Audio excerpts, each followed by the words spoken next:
नमस्ते दोस्तों, नमो नमः मित्राणि। उपस्थित हूँ एक नई वीडियो के साथ जिसका आप सभी को इंतज़ार था कि सर व्याकरण विधि आप पढ़ाइए। तो आज मैं भूमिका के साथ उपस्थित हूँ आप सभी के समक्ष। व्याकरण विधि जो कि 9th और 10th में CBSE में लगी हुई है, NCERT की पुस्तक व्याकरण विधि।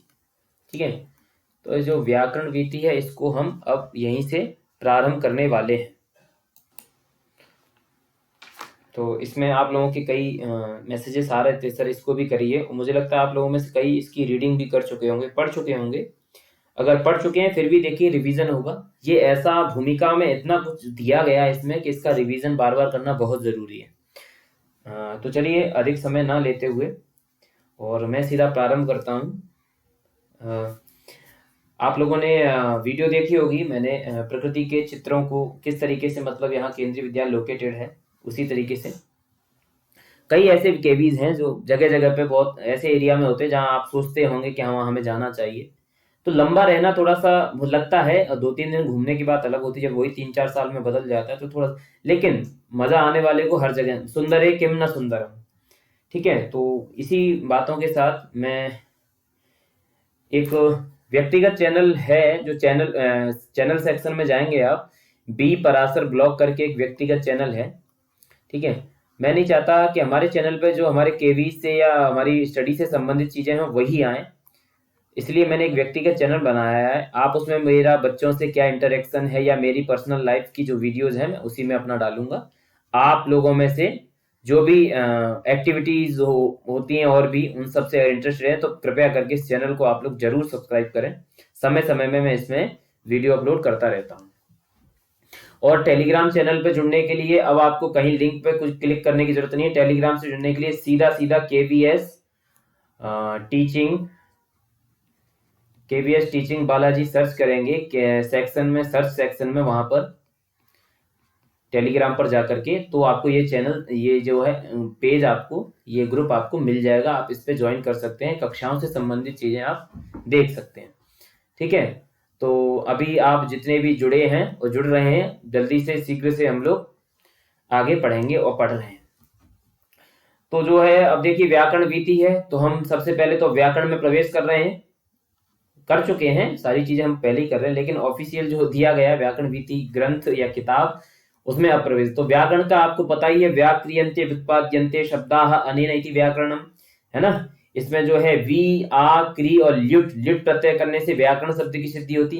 देखिए वीथी जो शब्द है ना, वीथी, इसका अर्थ होता है पंक्ति विशेष कहें इसको हम, अगर इसको हम पंक्ति विशेष कहें तो पंक्ति विशेष है ये। ठीक है, इसमें घीस प्रत्यय करते हैं, वीथी बनाते हैं। ठीक है, वीथी शब्द कई जगह आया है, महाभारत में भी आया है, बहुत जगह वीथी शब्द आया है।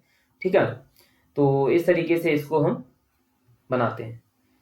और व्याकरण का पता ही है। चलिए तो भूमिका से शुरू करते हैं। भूमिका ये है, किसी भी ग्रंथ को बनाते समय उसकी भूमिका पहले निर्धारित होती है, उसमें बताया जाता है कि इस ग्रंथ का उद्देश्य क्या है। तो भूमिका में ये सारी चीजें होती हैं। भूमिका में जो प्रत्यय, भूमि शब्द से स्वार्थ में क प्रत्यय करेंगे, स्वार्थे कह, तत्पश्चात टाप करने से भूमिका शब्द की सिद्धि होती है। ठीक है, ठीक है, मैं टू द पॉइंट ही बात करने वाला हूं और बहुत लघुतम बात जो एग्जाम के पॉइंट ऑफ व्यू से जरूरी है वही बातें आपसे करने वाला हूं। अतिरिक्त बातों में भटकाव, वीडियो को लंबी करके, वो सब चीजें अब नहीं होंगी। आपको उतनी ही चीजें मैं बताऊंगा जितनी परीक्षा की दृष्टि से जरूरी है। ठीक है, आप लोग अब व्याकरण में ऑफिशियल प्रवेश कर चुके हैं इस भूमिका के दौरान ही। अब आपको आगे सारी चीजें और थोड़ी आपकी, कल आपने शब्द रूप किए हैं तो शब्द रूप मैं समझता हूँ आपने काफी शब्द रूप याद भी कर लिए होंगे। ठीक है, परीक्षा को अब आपके मान के चलिए, हर समय कभी भी परीक्षा के बारे में कुछ भी कहा जा सकता है फरवरी में, लेकिन हम मान के चल रहे हैं फरवरी में होगी। नहीं होगी तो हमारा ही फायदा है, हम रिवीजन कर पाएंगे। अगर हो गई तो फिर हम तैयार रहें। ये बातें हैं, चलिए कंटिन्यू करें। तो व्याकरण शास्त्र अनादिकाल से भारतीय चिंतन का अनिवार्य अंग रहा है, ये बहुत स्पष्ट बात है। प्रातिशाख्य तथा ब्राह्मण ग्रंथों में पदगत संधि, समास, आगम, लोप, वर्ण विकार, प्रकृति, प्रत्ययों का विवेचन प्राप्त होता है। देखिए ये ब्राह्मण ग्रंथ है और ये प्रातिशाख्य ग्रंथ है ना, ऋग प्रातिशाख्य इत्यादि, और ब्राह्मण ग्रंथ है ना, शतपथ ब्राह्मण है और भी तमाम। तो ये सब क्या है, गोपद ब्राह्मण है, पंच विषय है, ये सब। तो ये सब क्या है, इन ग्रंथों में आपको पदगत संधि, पद के बीच में या पद में क्या संधि है, वो समास इत्यादि, आगम, लोप, वर्ण, विकार, प्रकृति और प्रत्यय, ये सारी चीजें उसमें पहले से ही बता दी गई हैं। ठीक है। निरुक्तकार जो यास्क है, यास्क का नाम याद रखेंगे, निरुक्तकार हैं ये। ठीक है। वैसे निरुक्त पहले औरों के भी आए हैं, निघंटू से निरुक्त आप जानते हैं, नहीं जानते तो जान लीजिए। ठीक है। और उससे निरुक्त है, और निरुक्त में यास्क का जो निरुक्त है वो सब सर्वश्रेष्ठ माना गया, इसलिए उसी को हम लोग अध्ययन करते हैं। कई जगह पाठ्यक्रम में ये आपके स्नातकोत्तर में लगा हुआ है। इस दृष्टि से अत्यंत महत्वपूर्ण है। उनके द्वारा की गई नाम, आख्यात, उपसर्ग, निपात तथा क्रिया आदि व्याख्या व्याकरण के परवर्ती आचार्यों पाणिनि, कात्यायन तथा पतंजलि के लिए भी उपयोगी रही है। तो देखिए यास्क का नाम आया है, तो इन्होंने देखिए निरुक्त में 5 प्रतिपाद्य विषय बताए हैं ना, निरुक्त के 5 प्रतिपाद्य विषय। उसमें निरुक्त में क्या क्या चीजें हैं, तो एक तो उसमें आया वर्णागम, एक श्लोक भी है, अगर आप लोग इसको सुन करके लिखना चाहें, इसमें लिखने में समय लगेगा। वर्णागमो वर्ण विपर्ययश्च द्वौ चापरौ वर्ण विकार नासौ धातोस्तदर्थातिशयेन योगस् तदुच्यते पंचविधम निरुक्तम। तो इनके नाम याद करने की आवश्यकता नहीं है, आप पंचविधम निरुक्तम इस तरीके से एक पंक्ति दिमाग में रखिए, है ना। पंचविधम निरुक्तम, 5 प्रकार के निरुक्तों का प्रतिपाद्य विषय है पंचविधम निरुक्तम। उसमें भी चत्वारि पद जातानि नामाख्यातोपसर्ग निपातश्च, ये चत्वारि इस तरीके से निरुक्त में लिखी हुई ये पंक्ति, नाम है, आख्यात है, उपसर्ग और निपात। ठीक है। क्रिया, अब देखिए बच्चों को सिखाना है तो क्रिया शब्द को हमने ले लिया, आख्यात में वैसे वो हो जाता है। ठीक है, आगे बढ़े। आदि की जो व्याख्या है ये परवर्ती आने वाले आचार्यों के लिए बड़ी महत्वपूर्ण रही है। मैं पुनः कहूंगा, अगर आप इस चैप्टर को पढ़ चुके हैं तो आपके लिए चैप्टर और फायदेमंद इसलिए होने वाला है कि आपका रिवीजन होगा, इसलिए इसको ध्यान पूर्वक सुनिए, रिवाइज करेंगे तो अच्छा रहेगा, और प्रत्येक पक्ष को आप सुनेंगे तो आपके लिए बहुत बेनिफिशियल है। ठीक है, और जुड़ते रहिए और कमेंट सेक्शन में कमेंट्स करते रहिए। आप जो भी कमेंट्स करेंगे, मेरे जो साथ में साथी हैं मुझसे सलाह लेते हुए किसी आपको जो है जवाब जरूर मिलेगा। वैदिक काल से आधुनिक काल तक संस्कृत भाषा में लिखित शास्त्रों के सम्यक अध्ययन, मनन, चिंतन, ठीक है, अब ये के लिए व्याकरण का ज्ञान आवश्यक है। अब मैं इतनी बात पहले कर लूं, वैदिक काल से लेकर आधुनिक काल। तो दोस्तों थोड़ा सा आपको ना क्या करना पड़ेगा, इसमें अब वैदिक काल का आ गया, तो वैदिक काल में मैंने पहले भी बताया था, जब मैंने सेमुसी की भूमिका में आपसे बात की थी उसमें भी बताया था, तो एक दो लेखकों का या एक दो विचारकों का आपको ले लेना है वैदिक काल के विषय में। जैसे अपने भारतीय संदर्भ में मिले तिलक जी हैं, बाल गंगाधर तिलक, उन्होंने कब वैदिक काल को स्वीकार किया है। और पाश्चात्य संदर्भ में जाए तो मैक्स मूलर का नाम है ना, बेबर का भी है, पर मैक्स मूलर का बहुत ज्यादा लिया जाता है, तो मैक्स मूलर का जरा पता कर लेंगे वैदिक काल इन्होंने कब स्वीकार, कब माना है, ये एक दो का कर लेंगे तो अच्छा रहेगा मेरे हिसाब से। ठीक है, और क्योंकि व्याकरण भाषा को शुद्ध बनाकर उसका समुचित प्रयोग सिखाता है। जैसे वी, आ, क्री, ल्युट, इससे संपन्न है, ये चीजें स्पष्ट है, सरल सी लाइन है, मैं उसको रिपीट नहीं करूंगा। ये व्युत्पत्ति मैंने आपको कई बार बता दी है। शब्दों की व्युत्पत्ति करने वाले, प्रकृति एवं प्रत्यय का निर्धारण करने वाले तथा उनके शुद्ध स्वरूप का विवेचन करने वाले शास्त्र को व्याकरण शास्त्र कहते हैं। एमसीक्यू, वस्तुनिष्ठ प्रश्नों के पर्पज से ये व्याख्या की कोई आवश्यकता नहीं है। आगे बढ़े। अति प्राचीन काल से सब शास्त्रों में व्याकरण का प्रमुख स्थान है। आपको मुझे एक पंक्ति अभी इस समय इंस्टेंट याद आ रही है, वाक्यपदीय की है। वाक्यपदी आप जानते होंगे, वाक्यपदी जो है भर्तृहरि द्वारा लिखित है। भर्तृहरि का व्याकरण का दार्शनिक ग्रंथ आप इसको कह सकते हैं। वाक्यपदी को भर्तृहरि ने इसकी रचना की थी। उसमें एक कारिका है, उसमें लिखा है इदम आद्यम पदस्थानम सिद्धि सोपान पर्वणाम। इदम आद्यम पदस्थानम, ये जो है वो आदि पदस्थान है। जैसे कभी हम सीढ़ियां चढ़ते हैं, हमें कोई बहुत बड़ा लक्ष्य या सिद्धि प्राप्त करनी है, मोक्ष, मान लीजिए एक मोक्ष है हमारी सिद्धि प्राप्ति, तो मोक्ष में जो पहली सीढ़ी है वो क्या है, ये व्याकरण है। वहां पर लिखा हुआ है इदम आद्यम पदस्थानम। भर्तृहरि का नाम इस भूमिका में आया है, अगर आपने पढ़ा होगा तो भर्तृहरि के संदर्भ में ये पंक्ति आती है, इदम आद्यम पदस्थानम, ये जो आदि पदस्थान है, पहली सीढ़ी है जो कि व्याकरण है। ठीक है, तो ये वहां पर है, वहीं से शायद इसको व्याकरण प्रमुख स्थान, मुखम व्याकरणम स्मृतम, मुख देखे, जब वेद भगवान की हम बात करते हैं तो उसमें मुख जो है व्याकरण को बताया जाता है ना। ठीक है, छंदः पादौ तु वेदस्य हस्तौ कल्पोत पठ्यते, उसमें ज्योतिषामयनम चक्षु, आगे उसमें मुखम व्याकरणम, तो ऐसा कहा गया, ये हम पहले भी कह चुके हैं। संस्कृत भाषा में व्याकरण शास्त्र का जितना सूक्ष्म, तर्कपूर्ण एवं विस्तृत विवेचन हुआ है उतना विश्व की किसी अन्य भाषा में नहीं हुआ है। बिल्कुल सही बात है भाई, जितना हम सूक्ष्मता से अपना इसका अध्ययन करते हैं वो कहीं नहीं हुआ है। ठीक है, यहाँ कोई प्रश्न नहीं बनता है। आगे चलें, वेदों के सम्यक अध्ययन, अर्थबोध और वेद मंत्रों की व्याख्या के लिए वेदांगों का ज्ञान अनिवार्य। वेदांग कितने हैं? 6।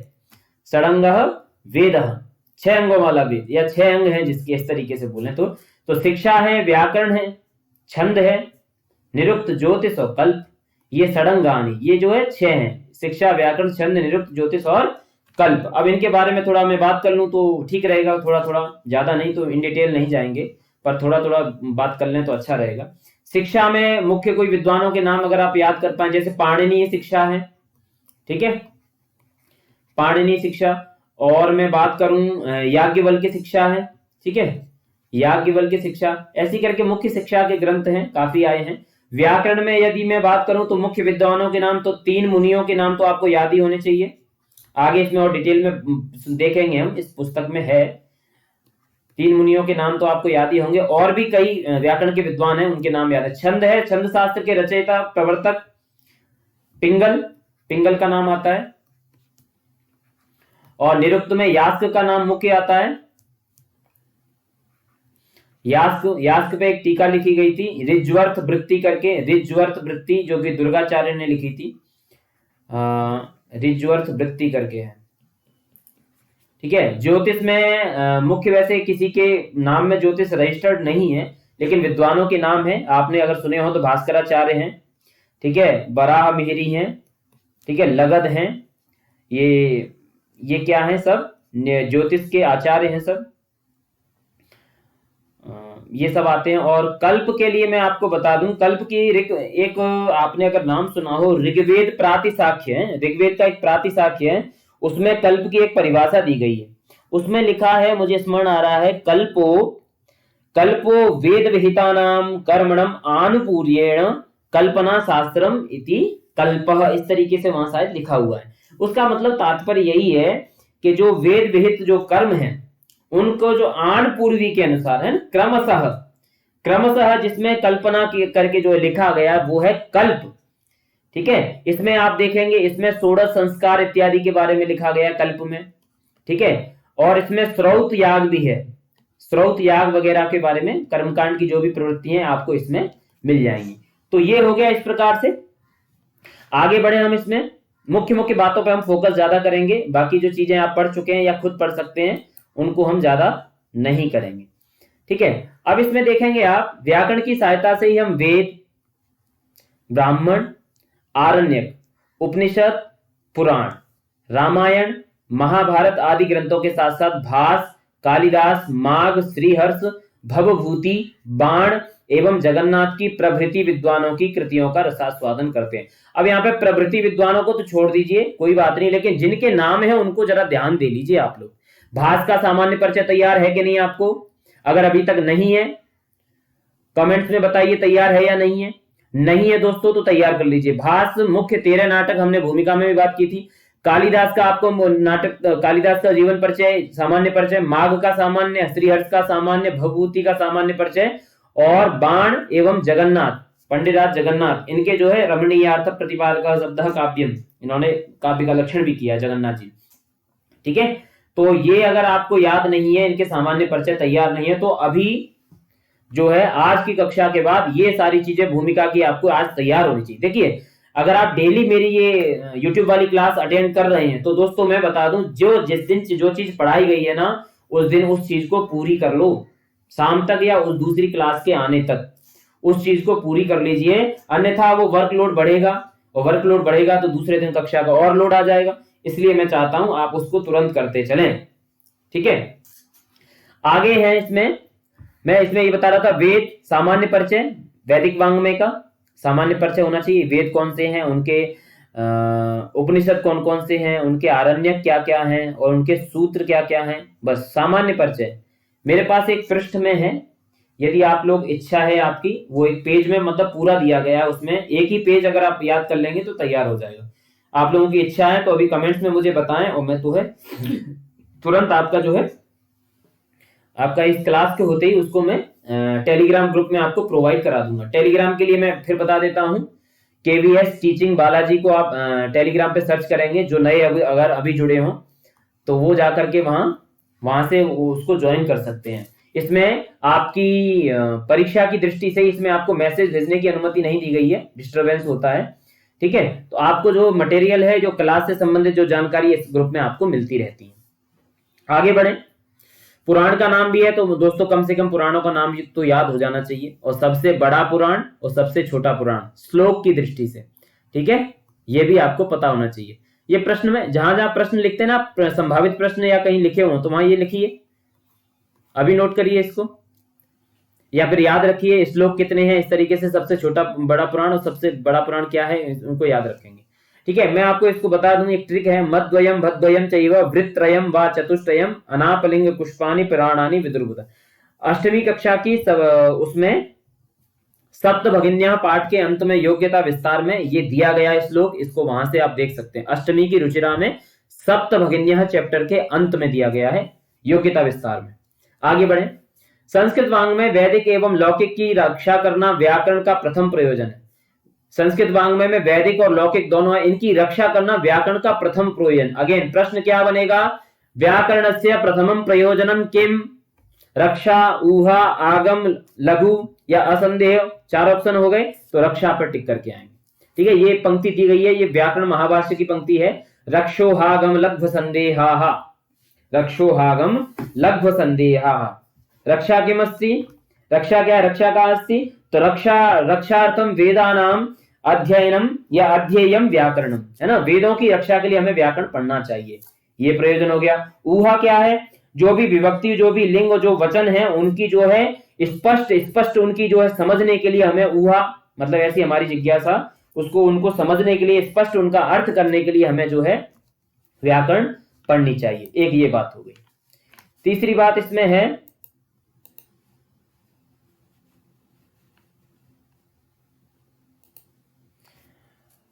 आगम के बाद है आगम, अच्छा ऊहा हो गया, ऊहा आगम है। आगम में क्या है, देखिए जो आया है उसमें पंक्ति में पढ़ देता हूं, पंक्ति आई है उसमें, ब्राह्मणेन निष्कारणो धर्मः षडंगो वेदो ध्येयः ज्ञेयश्च प्रधानम च षट्स्वंगेषु व्याकरणम। देखिए षडंग वेद का अध्ययन करना है, ऐसा मतलब निष्कारण धर्म वहां पर बताया गया है, ठीक है।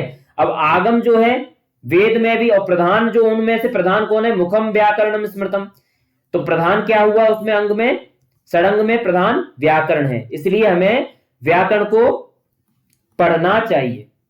और कहा भी गया, एक सूक्ति भी है, प्रधाने च कृतो यत्नः फलवान भवति। यदि प्रधान में आप कोई मुख्य में अगर कोई काम करते हैं तो फलवान होता है। जैसे आप केवीएस टीजीटी की तैयारी कर रहे हैं तो आपका मुख्य कर्म क्या है, केवीएस टीजीटी की तैयारी करना।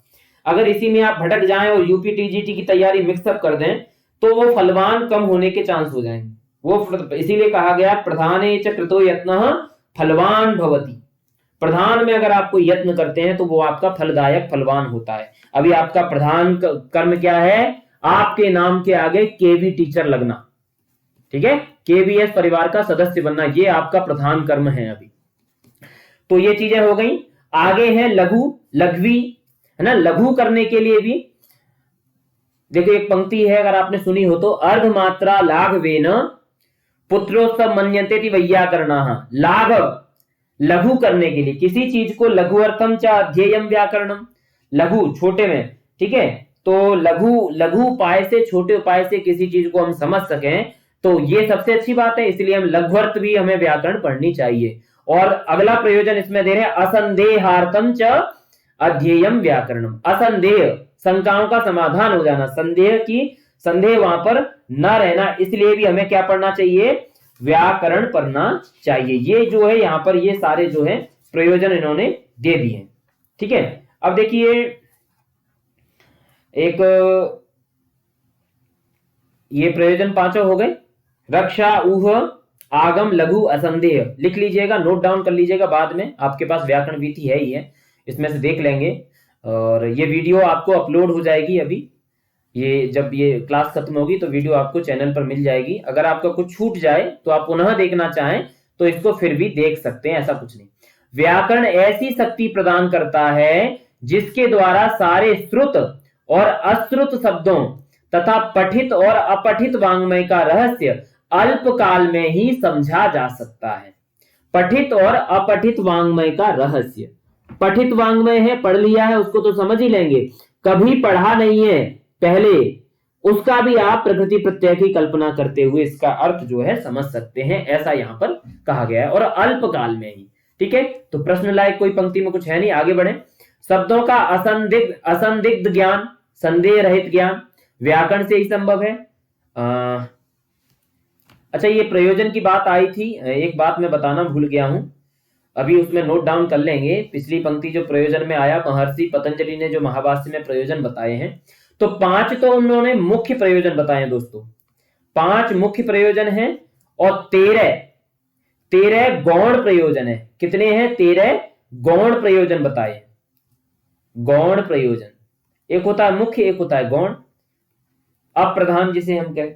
ठीक है, तो ये 13 गौण प्रयोजन इतना याद कर लेना, और उसमें जो 13 है ना, उसकी जो है 13 के नाम याद करने की आवश्यकता नहीं है, क्योंकि यहां लिखा नहीं है उसके बारे में, पर इतना संख्या पता रहनी चाहिए। वो ते सुराहा, दुष्टः शब्दः, यद अधीतम, यस्तु प्रयुंक्ते, अविद्वांसः, विभक्तिं कुर्वन्ति, यो वा इमाम चत्वारि उतत्वः सक्तुमिव सारस्वतीं दशम्यां पुत्रस्य सुदेवो असि वरुण।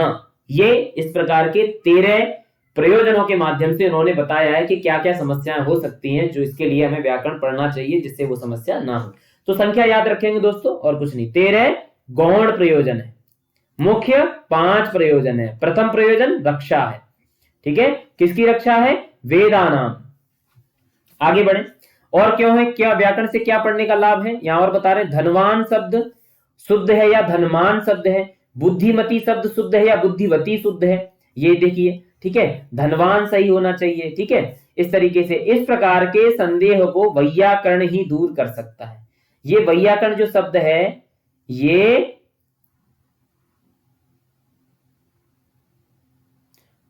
व्याकरण नहीं है, ये विषय नहीं है, ध्यान रखना, ये व्यक्ति का परिचायक है। वैयाकरण का मतलब है व्याकरण पढ़ने वाला। ठीक है, हाँ, क्योंकि वह जानता है कि अशुद्ध पद का प्रयोग अनिष्ट का कारण बन सकता है, इसलिए कहा भी गया है। देखिए ये जो ये है आगे, अभी मैं जो जिसकी बात कर रहा था वो चीज है। दुष्टः शब्दः वहां पर आया है महाभाष्य में, एक गौण प्रयोजन में एक प्रयोजन है। उसी श्लोक की शुरुआत करते हैं, ये पाणिनि शिक्षा का श्लोक है। ठीक है, जो कि महाभाष्य में भी दिया गया है। लिखा है, दुष्टः शब्दः स्वरतो वर्णतो वा मिथ्या प्रयुक्तो न तमर्थमाह, सवाग वज्रो यजमानम हिनस्ति, यथेन्द्र शत्रु स्वरतोपराधात्। अब देखिए क्या लिखा है, इसको समझ लेते हैं। लिखा है यहां पर, दुष्टः शब्दः स्वरतः वर्णतः वा, अगर शब्द दूषित हो गया है, स्वर से हो जाए या वर्ण से किसी से हो गया है, उसका जो है मिथ्या प्रयोजन, वहां पर मिथ्या अगर उसका प्रयोग हो गया है, तो वो क्या करते हैं, वाग वज्र की तरह यजमानम हिनस्ति, है ना। अगर वो कोई कर्म कांड है, अनुष्ठान हो रहा है, तो यजमानम हिनस्ति, यजमान का ही नाश करने में सक्षम है। यथेन्द्र शत्रु स्वरतः पराधात, जैसे इंद्र शत्रु में क्या है, इंद्र शत्रु में वो समझने में दिक्कत हो, इंद्र से शत्रु। ठीक है, उस वहां पे देखो इंद्र शत्रु जो शब्द है ना, इसका जो विग्रह करने में दिक्कत हो गई थी, इस वजह से ये श्लोक वहां से लिया गया। इंद्र का शत्रु या इंद्र है शत्रु जिसका, ठीक है, इंद्र से शत्रु, तो वहां पर इस प्रकार से अर्थ करने में उनको दिक्कत हुई, तो इसलिए ऐसा ना हो तो हमें व्याकरण पढ़ना चाहिए जिससे हम उसको समझ सकें। ठीक है, तो यहां पर कुछ विशिष्ट है नहीं, बस इतना याद रखिएगा, ये पाणिनि शिक्षा का श्लोक है। ठीक है, पाणिनि शिक्षा से लिया गया है, और दुष्टः शब्दः जो ये प्रयोजन है, ये 13 प्रयोजन है, गौण प्रयोजन महाभाष्य के, उनमें से एक यह प्रयोजन है। ठीक है दोस्तों, आगे बढ़ते हैं। आगे है व्याकरण शास्त्र के महत्व को ध्यान में रखते हुए किसी ने ठीक ही कहा है, यद्यपि बहुनाधि से तथापि पठपुत्र व्याकरणम। यद्यपि बहुनादि से, अरे बेटा यद्यपि बहुनादि से बहुत बड़े विद्वान हो गए हो, पढ़ लिए हो, तथापि फिर भी पठ पुत्र व्याकरणम, व्याकरण फिर भी पढ़ो, बहुत साहित्य ज्योतिष और दर्शन पढ़ के आ गए हो, तथापि पुत्र पठ व्याकरणम। वो आप में से ऐसे समझ रहे होंगे अभी कि क्यों जरूरी है व्याकरण। ठीक है, आप में से साहित्य के भी छात्र होंगे, कई जो है दर्शन के भी छात्र होंगे, कई ज्योतिष वगैरह जो पारंपरिक विषय हैं उनके भी छात्र होंगे। लेकिन यद्यपि बहुनादि से मुखम व्याकरणम स्मृतम, ऐसे ही है। क्यों भाई, क्यों पढ़ना चाहिए? पुत्र से कह रहे हैं, कोई पिता के क्यों पढ़ना चाहिए, तो वो कह रहे हैं स्वजन, जो आपका स्वजन है यानी कि परिवारीजन या परिजन, वो स्वजन ना हो जाए। ठीक है, तो ये दंत्य सा है और ये तालव्य सा है। जो तालव्य सा है इसका अर्थ होता है स्वान यानी कि कुत्ता। तो आप अपने ही लोगों को कहीं कुत्ता लोग ये इस तरीके से प्रयोग ना कर सकें। वो अलग बात है कि भैया कुत्ते को भी अगर आप कहेंगे कुत्ता तो उसका मालिक नाराज हो जाता है, वो कहता है ये मेरा दूसरा बेटा है या मेरा दूसरा भाई है, इस तरीके से प्रयोग होता है। तो ठीक है, तो इसमें वास्तव में मनुष्य की जो है निकृष्टता इतनी नीचे तक पहुंच गई है कि अगर हम कुत्ते को अगर इंसान कह दें तो वो कुत्ते की अपमान हो गया। आज के संदर्भ में बात कहूं तो वफादारी में वास्तव में होता है। ठीक है, चलिए इसको छोड़ें, ये हमारी परीक्षा में नहीं है काम। तो स्वजन को स्वजन ना कहने लग जाएं आप, मां भूत ऐसा ना हो। और सकलम शकलम, ठीक है, सकल पूरा जो है उसको आप जो है सकलम, आप उसको जो है संपूर्ण, सकल, ये जो दंत्य सा वाला है ना, इसको हम अर्थ करेंगे इसका संपूर्ण। क्या करेंगे?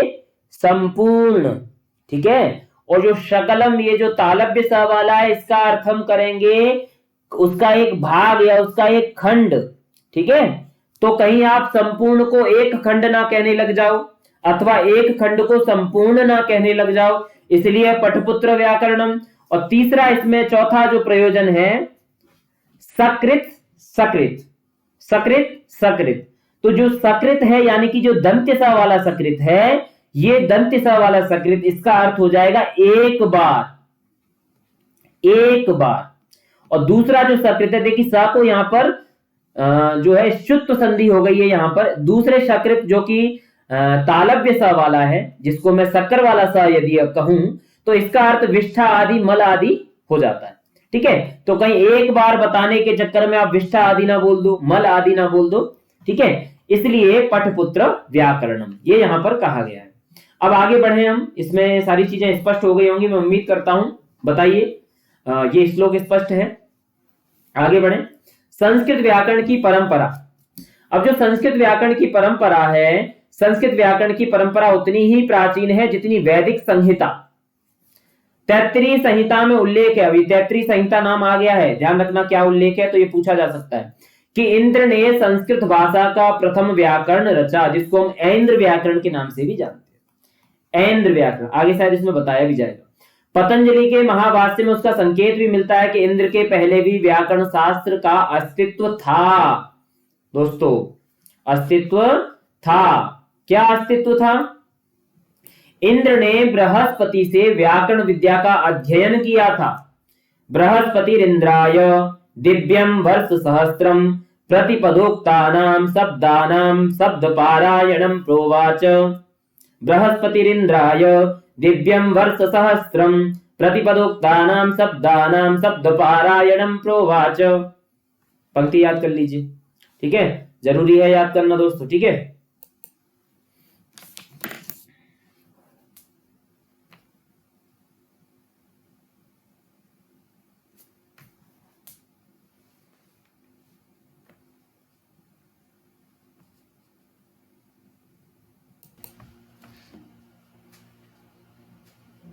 इस प्रकार से थोड़ा नेटवर्क समस्या है, इसमें आगे बढ़े हम। तो इस तरीके से इसको ना आप बोल करके पंक्ति को याद भी कर सकते हैं। तो दोस्तों आगे चलते हैं।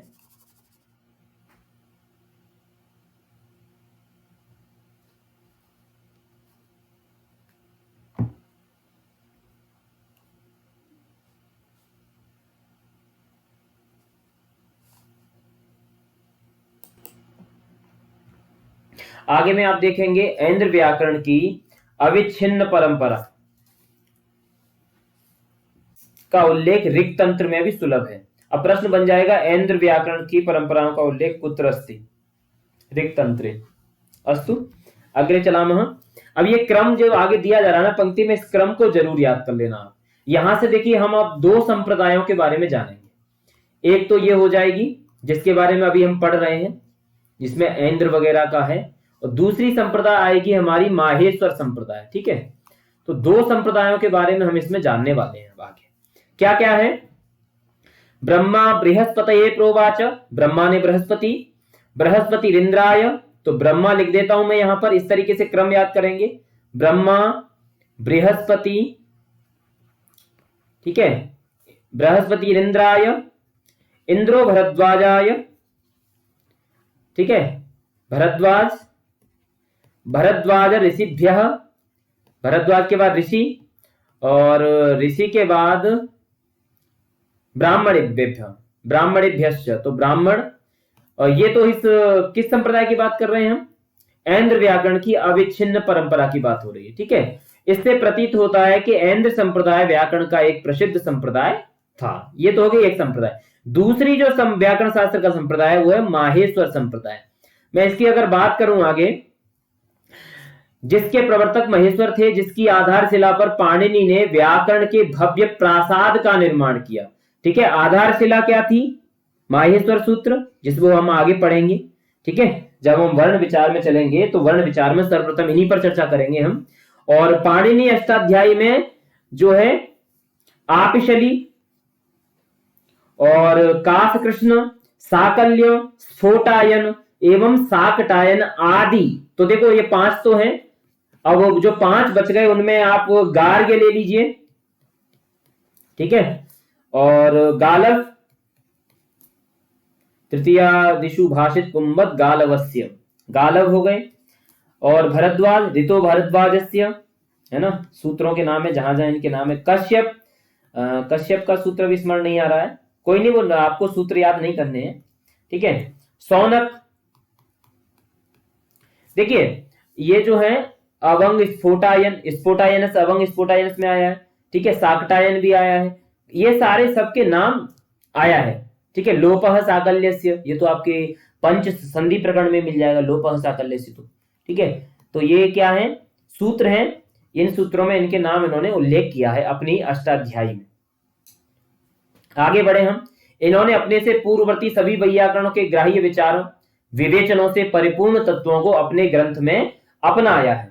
तो दोस्तों यहां तक तो ये हो गई एक सामान्य सी भूमिका। अब आपको जो फैक्चुअल नॉलेज है, परीक्षा के उद्देश्य से बहुत जरूरी है, वो चीजें आपको यहां से तैयार करनी है। और मैं उम्मीद करता हूं आप इसमें से काफी कुछ तैयार कर चुके होंगे, और नहीं किए हैं तो दोस्तों कर लीजिए आज और कल में इस भूमिका को एकदम, कहीं से भी कोई भी प्रश्न भूमिका से हो कर लेना। मैं डेफिनेटली कह सकता हूं भूमिका से 2-3 प्रश्न आपको जरूर मिलेंगे। ये इतने इसमें डिटेल है कि आपको आराम से प्रश्न मिल जाए, और 2-3 बहुत होते हैं रैंक में आने के लिए दोस्तों। ठीक है, तो इसको हल्के में बिल्कुल मत लेना भूमिका को। ठीक है, पाणिनि का समय, अब देखिए समय की बात है तो ईसा पूर्व है, 5वीं ईसा पूर्व शताब्दी के मध्य, 7वीं से लेकर के 5वीं ईसा पूर्व, यानी कि अगर यदि मैं कहूं 700 बीसी से लेकर के बिफोर क्राइस्ट से लेकर के 500 बीसी तक। ठीक है, यदि आज के संदर्भ में बोले तो आज से लगभग कितने साल पहले हो जाएगा ये? तो 2000 तो ये हो जाएगा, 22-23 ऊपर रख लेते हैं, और पीछे चले जाएंगे 700, तो 2700 साल पुराने से, अगर प्रश्न घुमाए तो मैं पहले ही बता देता हूं, 2700 से लेकर के 2500 साल के बीच में पुराना। ठीक है, देखो जब हम पुराने की बात कर रहे हैं ना तो अवरोह क्रम होता है, आरोह क्रम नहीं होता है, अवरोह क्रम, है ना, चढ़ते से उतरना है, उतरते से चढ़ना नहीं है। तो 2700 से 2500 साल पहले तक इसी बीच इनका जन्म माना जा सकता है, अगर अभी से हम गिने तो। वैसे अगर एग्जैक्ट जो दिया गया उसके हिसाब से 700 बीसी टू 500 बीसी के बीच में इनका है। तो यहां से आगे बढ़े। इस विषय में विद्वानों का मतैक्य, इसमें भी मतैक्य नहीं है, लेकिन व्याकरण वीथी पुस्तक के आधार पर ये पूछ लिया तो फिर मतैक्य वाली बात ही नहीं रही। उत्तर पश्चिम भारत में स्थित सालातुर ग्राम के निवासी थे। इनकी माता का नाम दाक्षी था। ठीक है, इनकी माता का नाम दाक्षी, तो मां का नाम याद कर लेंगे। सालातुर के निवासी थे, ये लिखा है देखो यहां पर, सर्वे सर्वे पदादेशा दाक्षी पुत्रस्य पाणिनेः, वाक्यपदी का है। और आगे की पंक्तियां लिखी नहीं, मैं बता देता हूं। एक देश विकारे ही नित्यत्वम नोपलभ्यते। तो देखो दाक्षी पुत्रस्य पाणिनेः, तो दाक्षी पुत्र थे। अगर पाणिनि का नाम आया तो इनके कुछ और नाम प्रचलित हैं, कहीं कहीं पाए जाते हैं, उन नामों को भी मैं यहाँ वर्णन कर देता हूं। कहीं कहीं इनको पाणिनः भी कह दिया गया है, पाणिनः, नोट डाउन करते चलिए, पाणिनः। कहीं कहीं अहिकः भी कह दिया गया है, अहिकः। ठीक है, अहिकः। अगर ये आपने देख लिया है कहीं ये नामों को तो कोई दिक्कत नहीं है, पर्याय के रूप में है नहीं के। दाक्षी पुत्र तो है ही, ठीक है, दाक्षी पुत्र भी लिख ही देता हूं, क्रम में रहेगा आपके। एक नाम इनका जो याद रखा गया है, कहीं कहीं वर्णन में है, सालंकी, सालंकी नाम प्रयोग किया गया है। और पाणिनि तो है ही। और देखो सालातुर ग्राम के निवासी थे, इसको इनको सालातुरीय ऐसा भी बोला गया है, सालातुरीय, है ना। सालातुर ग्राम के निवासी थे, इसलिए इनको सालातुरीय ऐसा भी कहा गया है। ये इनके नाम है। और दोस्तों इनकी रचनाओं के बारे में यदि मैं बात करूं तो रचना तो जिसकी वजह से आप पढ़ रहे हैं इनको, ये तो अष्टाध्यायी है ही, अष्टाध्यायी आप जानते ही हैं। ठीक है, उसके बाद गण पाठ है, धातु पाठ है, गण और धातु हो गए। इसके बाद एक और दोस्तों इनके लिए है, वो है जाम्बवती विजयम, जाम्बवती विजयम। ये और इनकी रचना है, इसको और दिमाग में रखिएगा। ठीक है, बाकी सब चीजें हैं ही। जाम्बवती विजयम, ये इनकी एक रचना और है। ये उपवर्ष या वर्ष आचार्य के शिष्य थे। तो देखो अगर आचार्य का पूछा जाए तो उनके शिष्य थे ये। ऐसा माना जाता है कि पाणिनि की तपस्या से प्रसन्न होकर महेश्वर ने उन्हें 14 महेश्वर सूत्रों का उपदेश दिया। उन्हीं के आधार पर पाणिनि ने अत्यंत संक्षिप्त सूत्र शैली में सुदृढ़ व्याकरण लिखा। यह ग्रंथ 8 अध्याय में विभाजित है, अष्टाध्यायी की बात हो रही है। 14 सूत्रों को हम वर्ण विचार में पढ़ने वाले हैं, अगला चैप्टर है। अतः इसका नाम अष्टाध्यायी है। प्रत्येक में 4-4 पाद हैं अष्टाध्यायी में, और 4 हैं तो कितने पाद हो गए, अब काउंट कर लेना आप। प्रत्येक पाद में सूत्र हैं। संपूर्ण ग्रंथ में लगभग 4000, देखिए ये संख्या बड़ी संदिग्ध है, कहीं 4000 है, कहीं कुछ कम है, कहीं कुछ है, तो इसको नहीं पूछा जाएगा कितने सूत्र हैं। लगभग अगर पूछ दिया जाए लगभग 5000 है, लगभग 3000 है, लगभग 4000 है, तब तो फिर 4000 बनता है आंसर। अगर ये नहीं पूछा जा रहा है तो इस तरीके से ये जो है कंफ्यूज करने वाले, या फिर कहिए जिन पे क्वेश्चन किया जा सके, ऐसे प्रश्न मैं नहीं समझता कि पूछे जाएंगे। समस्त सूत्र जो है अध्याय, पाद, सूत्रांगों में विभक्त हैं। ठीक है, प्रथम अध्याय, अब देखिए यहां से ये चीज है, ये फैक्चुअल नॉलेज है, ये सारा आपका फैक्ट है, और आगे भी ये फैक्ट है, इसको याद कर लेना, इसके नोट्स बना लेना। प्रथम में क्या क्या है उसके सामने लिखेंगे। व्याकरण संबंधी संज्ञा और परिभाषाओं का विवेचन है प्रथम में। द्वितीय अध्याय में समास और कारक है। तृतीय और अष्टम अध्याय में कृदंत प्रकरण है। चतुर्थ और पंचम अध्याय में स्त्री प्रत्यय और तद्धित का विवेचन है। ठीक है, अब षष्ठ और सप्तम में क्या है, संधि है, आदेश है और स्वर प्रक्रिया। ठीक है, आगे बढ़े इसमें तो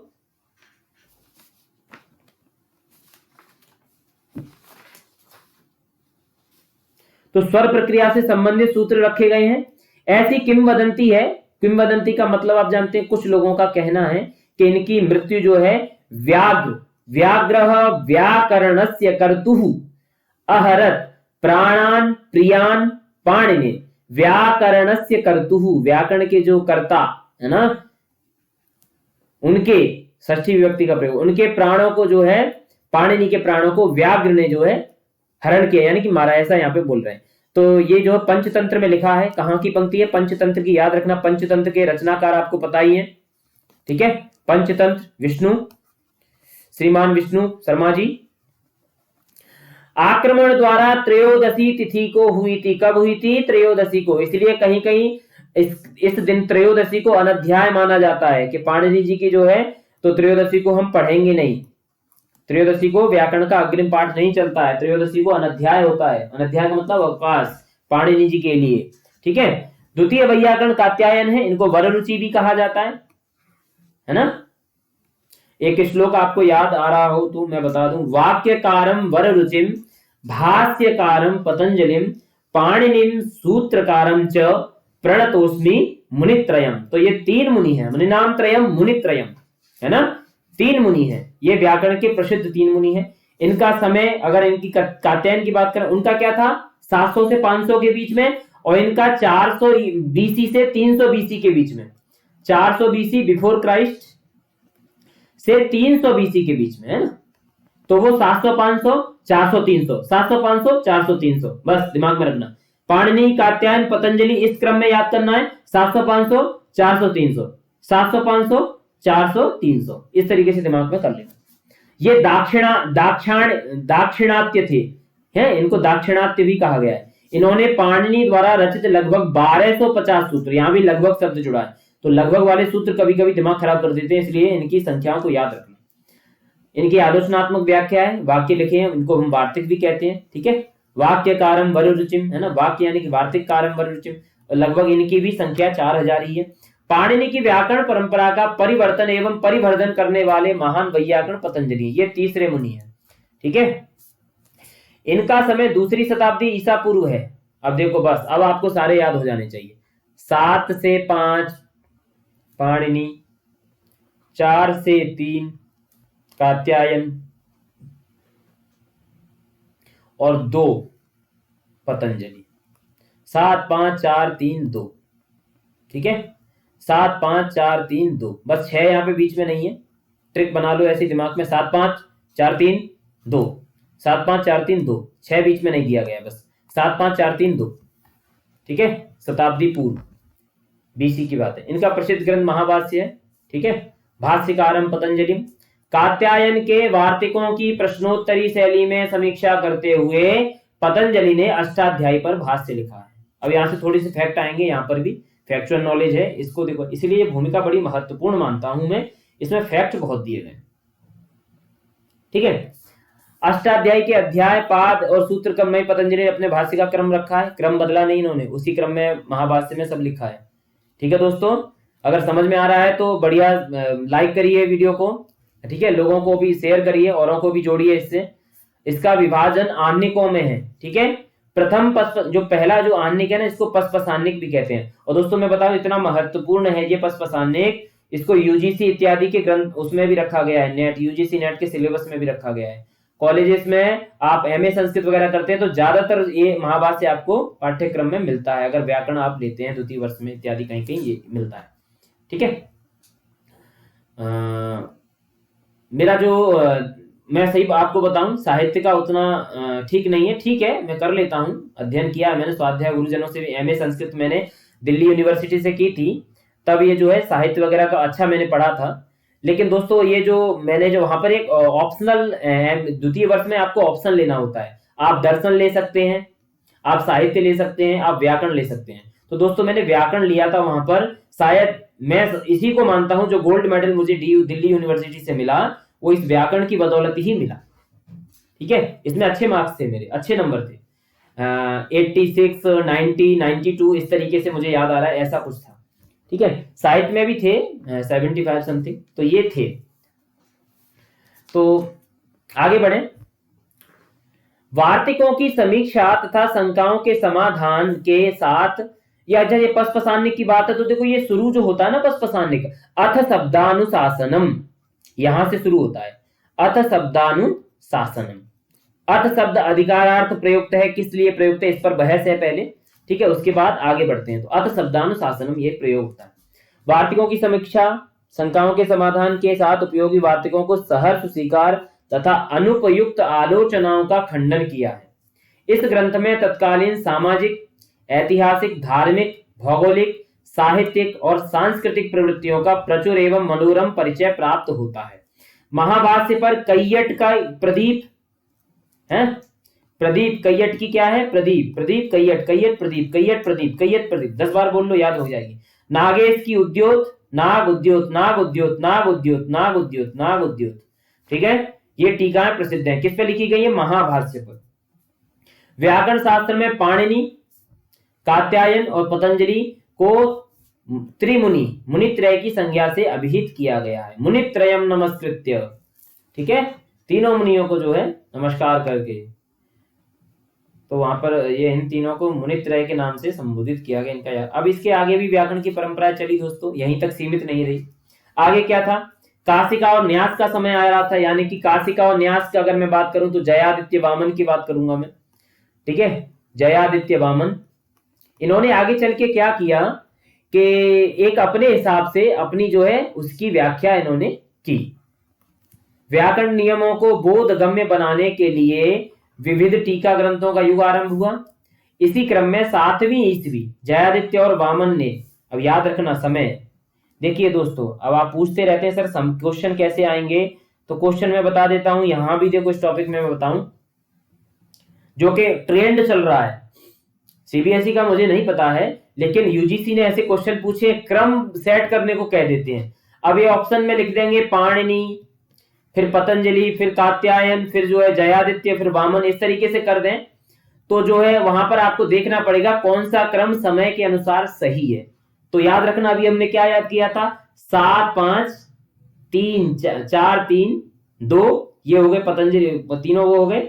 इसके बाद जो जयादित्य वामन है ये आ जाएंगे आपके, कब आ जाएंगे ये, 7वीं ईस्वी, दोबारा 7 लौट के आ गया, ठीक है। देखो ध्यान देना, हमने क्या याद किया था, दोबारा रिवाइज करिए, 7 5, ठीक है, 4 3 2, अगेन 7 से ही शुरू किया था, 7 पे ही खत्म, व्याकरण के ये खत्म। ये ट्रिक, नाम इनके याद रखना बस। काशिका पर जिनेन्द्र बुद्धि ने न्यास और हरदत्त ने पदमंजरी।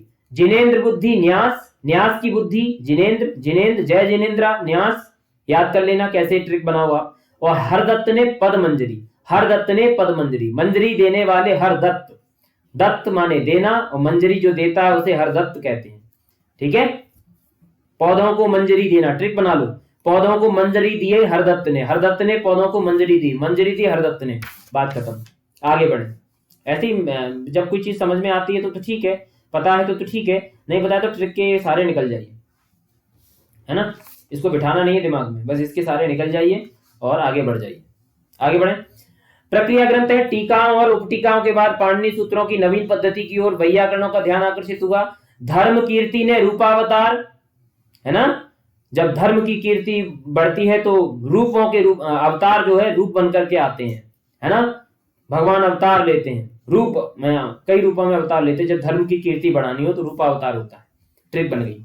अष्टाध्यायी के सूत्रों को विभिन्न प्रकरणों में विभक्त कर संपादित किया गया।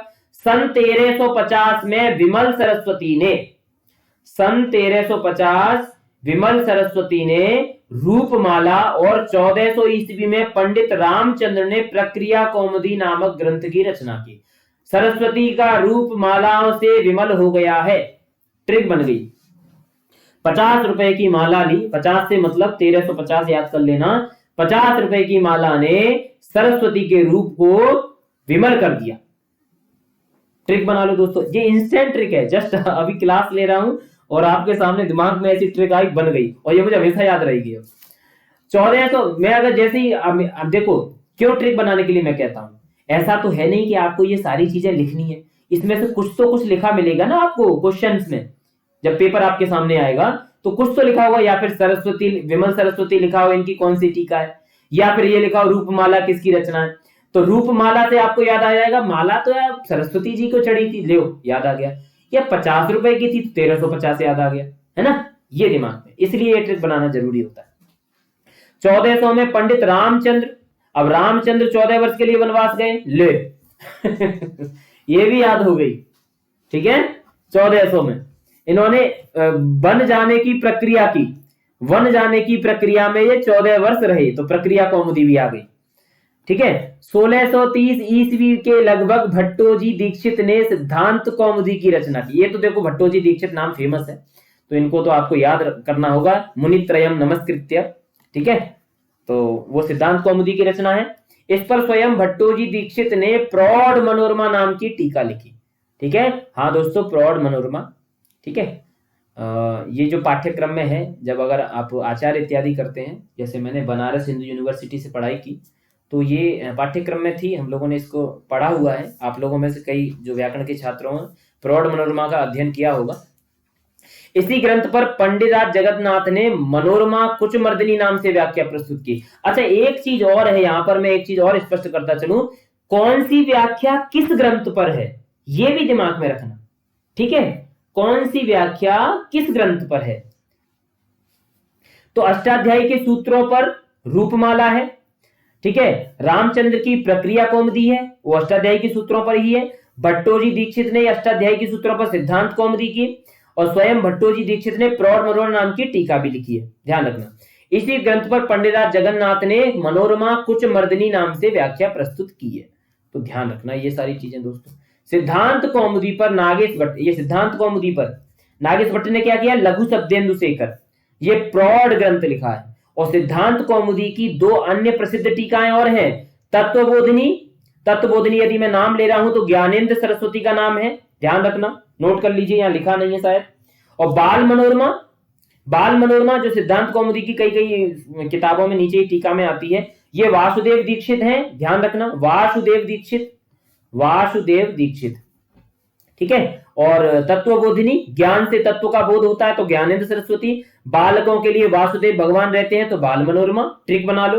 और आचार्य वर्ग राजाचार्य जो थे, इन्होंने सिद्धांत कौमुदी को संक्षिप्त करते हुए लघु सिद्धांत कौमुदी, जिसको हम लघु कौमुदी भी कह देते हैं शॉर्ट में, उनकी रचना की। ठीक है, मध्य सिद्धांत कौमुदी की भी रचना की है। तो लघु और मध्य दोनों क्या, वरदराजाचार्य से कनेक्ट कर दीजिए।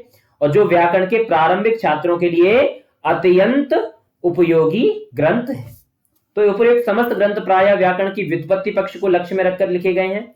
व्याकरण के दार्शनिक पक्ष को लेकर लिखे गए ग्रंथों में भर्तृहरि का वाक्यपदीय है ना, भर्तृहरि ने वाक्यपदीय किया है। मंगलाचरण में क्या कहते हैं, अनादि निधनम ब्रह्म शब्द तत्वम यदक्षरम, वाक्यपदीय का मंगलाचरण याद आ रहा है मुझे। और कौंड भट्ट का वैयाकरण भूषण सार है ना, कौंड भट्ट जी हैं, उनका वैयाकरण भूषण सार है। जो भर्तृहरि हैं, इनका वाक्यपदीय है, दार्शनिक ग्रंथ है ये। निम्नलिखित विकल्पों में से व्याकरण का दार्शनिक ग्रंथ नहीं है। Option A is Vakyapadiyam, option B is Vaiyakarana Bhushana Sara, option C is Laghu Manjusha, and option D is Siddhanta Kaumudi. तो ऑप्शन डी इज राइट। बना दिया ना क्वेश्चन, बोलिए कमेंट्स में, बनाया है कि नहीं क्वेश्चन? बिल्कुल ऐसे ही दिमाग में रखना। तो ये समय समय पे मैं आपको बता देता हूं, और इसी में स्फोटवाद करके भी देखिए, मंजूषा के नाम से जितने भी ग्रंथ आए ना, सभी नागेश भट्ट के हैं। ये लघु मंजूषा दी गई है, एक इनकी परम लघु मंजूषा भी है जो कि पाठ्यक्रम में कई जगह पढ़ाई जाती है, एक वैयाकरण सिद्धांत मंजूषा भी है, ठीक है, और एक लघु मंजूषा भी। ध्यान रखना, मंजूषा के नाम से नागेश भट्ट का नाम याद रखना। स्फोटवाद भी इनकी प्रमुख उल्लेखनीय कृति है, ध्यान रखना। अब आते हैं व्याकरण वीथी के बारे में बात कर लें, जो इसमें है, इसको संक्षेप में कर लेते हैं, आपने पढ़ा ही होगा। विद्यालय शिक्षा की रूपरेखा के आलोक में माध्यमिक स्तर के लिए निर्धारित संस्कृत पाठ्यक्रम को ध्यान में रखकर पूर्व में प्रकाशित व्याकरण वीथी ही पुस्तक का यह संशोधित संस्करण, ठीक है भैया, मान लिया। 12 अध्याय हैं। प्रथम में वर्ण विचार, द्वितीय में संज्ञा परिभाषा, तृतीय में संधि, चतुर्थ में शब्द रूप और पंचम में धातु रूप, षष्ठ में उपसर्ग, सप्तम में और अव्यय, अष्टम में प्रत्यय, नवम में समास, दसम में कारक विभक्ति और एकादश में वाच्य परिवर्तन, उपयोगी सामग्री। इसके द्वादश अध्याय में रचना प्रयोग, जिसमें हम संस्कृत में जो है पत्र है, अपठित अनुच्छेद वगैरह है, संस्कृत के प्रश्न उत्तर है, अनुच्छेद लेखन है, लघु निबंध दिए गए हैं। पुस्तक में परिशिष्ट भाग में शब्द रूपाणी, अजंत, हलंत, सर्वनाम, संख्यावाची सब है, धातु रूप गणों के अनुसार पर्याप्त मात्रा में दी गई है, जिससे छात्रों को शब्द रूप तथा धातु रूप संबंधी समस्या के लिए इधर उधर भटकना ना पड़े। एक जगह सारी चीज दी गई है, आप देख लेंगे। इस तरह इस पुस्तक में संस्कृत व्याकरण के आधारभूत नियमों का परिचय देते हुए उपयोगी अभ्यास चारिका द्वारा छात्रों के व्याकरण ज्ञान को सुदृढ़ करने